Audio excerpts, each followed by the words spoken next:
What is up, guys? Welcome back to the crawler room. So today I just kind of wanted to give everybody a little tour of my crawler room. I haven't done that yet. I just figured I'd let you guys know. Now my collection's not big. I am growing my collection. But got to start somewhere. I have, 9 tarantulas total. But we're going to start here. This is my Avic. And as usual, she's back there, her little burrow, or I don't want to say burrow, but her little web cocoon. And, this is her setup. All my tarantulas get the best enclosures, whether they're male or female. That is just me. All right, this is my second. This is Ono. This is my bicoloratum. And she is a sweetheart. And she's just been doing a lot of burrowing. And she's got about she's going to get about a molt out of this enclosure, and then she'll be due for a rehouse, which is fine. I only spent $10 on this little enclosure for her, so I'm not really worried about the money on that. This is my Monocentrophus balfouri. Let's see if you can see her. There she is. That is Ghost. I named her Ghost. I got her as a sling. She was tiny when I got her. She's molted twice with me so far. I'm going to go to the pet store tomorrow and get her some feeders. I've got feeders for my big spiders, but I forgot to get feeders for her, so I need to go get some smalls for her. Hopefully it's a her. I keep saying her, but I honestly don't know. It's an unsexed, spiderling, but I'm praying for female.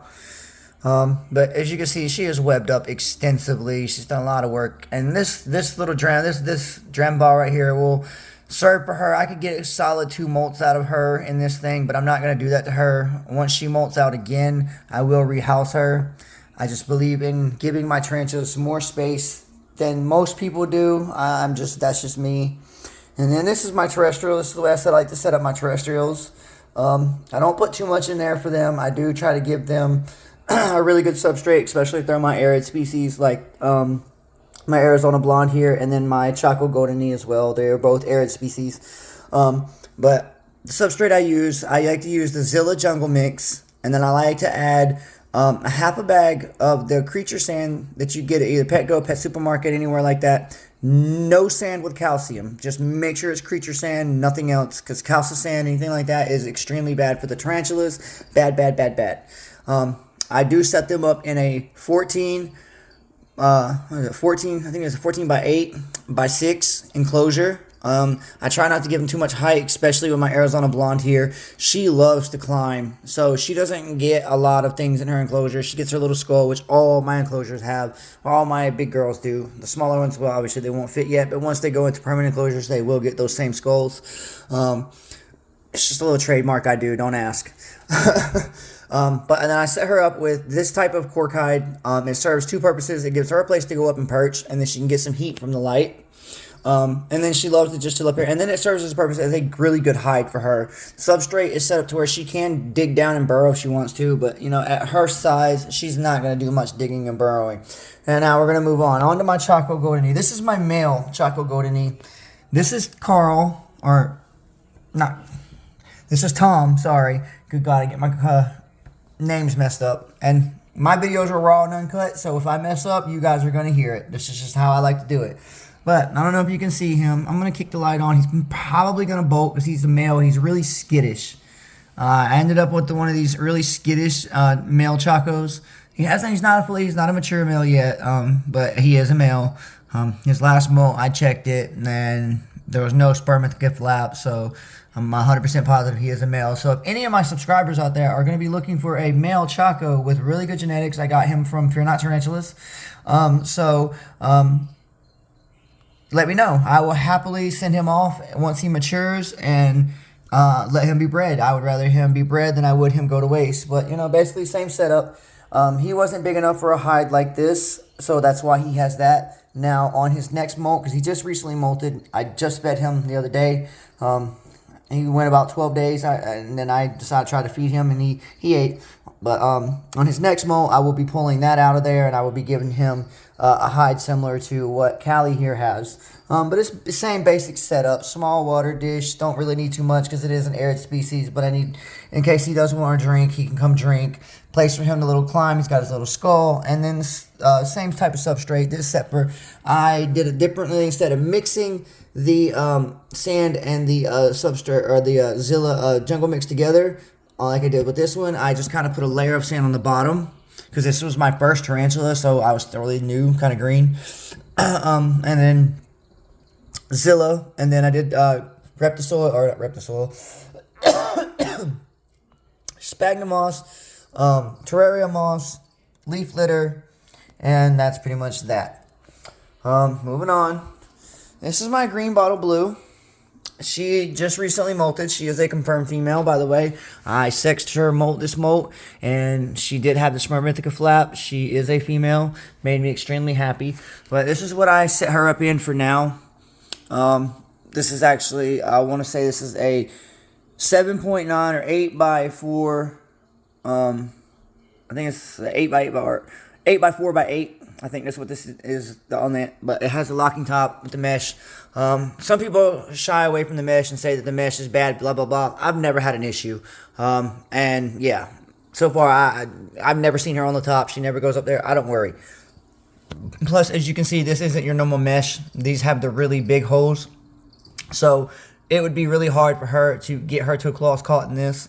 So I really don't worry too much about that. As you can see, simple setup. I keep her dry. They do not like a lot of moisture. They're again an arid species, and they will web up a lot. I got her as well from Fear Not Tarantulas. I get a lot of my tarantulas from Fear Not Tarantulas. So yeah. And then I have a few slings that I'm not going to put on the video because they're not worth showing. They're really, really small. I mean, they're only in their second or third instar, so they're still tiny. And then this is the star of my collection right now. This is my big girl. This is Jasmine. And this is my Avic Metallica. And she is pushing almost 7 inches in leg span. She is ridiculously large. They say that the Avic Metallicas and things like this don't get... Here's the proof. She's almost as big as a Bronchauncey. And here you go. Tell me she's not. I don't lie about the size of my spiders. And she is a sweetheart. Pure, gentle giant. But this is her final setup. I finally got everything done, finished off today for her. She has plenty of places to hide. She has a really big piece of cork bark. That cork bark, I think, is like 14 or 15 inches. This is a 12 by 12 by 18 Zoomed. It's an Exoterra style. It's not made by Exoterra, but it is made by Zoomed. It was on sale, so, you know, you go with what you can afford. But I still think this is a really, really nice enclosure for her. She's got plenty of space. Nice, large water dish.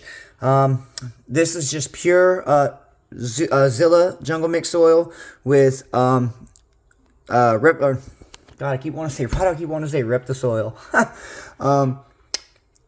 Sphagnum moss and terraria moss. And then I just put some little designer rocks in here. And then I got her a nice little orchid flower. It's, you know, plastic, just to give her some color and different texture in here. And then she's got the silk leaflet right there. And then she's got like this plastic hanging plant right here. And then I gave her a medium-sized cork right here. So if she wanted to go down on that side, she could. And then obviously the large cork bark here, so she can go all the way down and, you know, make her a nice hide. But there again, like I said, I make sure I give all my tarantulas the best possible enclosures. So, but anyways, I just figured I'd give everybody a tour. I do have some spiders that I did order. They will be here in a few weeks. I ordered them from Fear Not Tarantulas. And I don't want to give away what the species are, but let me turn the light back on. I also ordered some shelving. I have some spider shelving that's going to be going here.